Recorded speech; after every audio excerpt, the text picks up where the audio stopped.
नमस्कार सर्वांना. तर पहा, 1 महिन्यापूर्वी मी कुंडीमध्ये तुळशीचं बी टाकलं होतं आणि तुळस किती छान आली ही. खूप मोठी पण झाली आहे. कारण चैत्र महिन्यात लावलेली झाडं ना खूप छान येतात. म्हणून मी हे तुळशीचं बी टाकलं होतं आणि हे पूर्ण चैत्राचा महिना संपेपर्यंत हे एवढं वाढलं. म्हणतात ना, चैत्रामध्ये झाडांना चैत्र पालवी फुटत असते. त्यामुळे वाळलेली झाडंसुद्धा म्हणजे त्यांनासुद्धा पालवी छान फुटते आणि झाडांना वेळेअगोदर कधीच पाणी घालायचं नाही. जोपर्यंत झाड थोडं कोमेजल्यासारखं होत नाही तोपर्यंत पाणी घालायचं नाही. मग झाडं पण छान राहतात. आज नाश्त्यासाठी मसाला डोसा केला होता आणि हे बॅटर मी घरीच तयार केलं होतं. तर शक्यतो आंबवलेले पदार्थ बनवण्यासाठी बॅटर घरीच बनवा.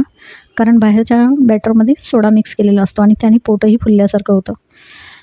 आणि हे माझं म्हणजे डोशाचं बॅटर छान असं फुललं होतं. गरमी असल्यामुळे ते छान फुललं होतं.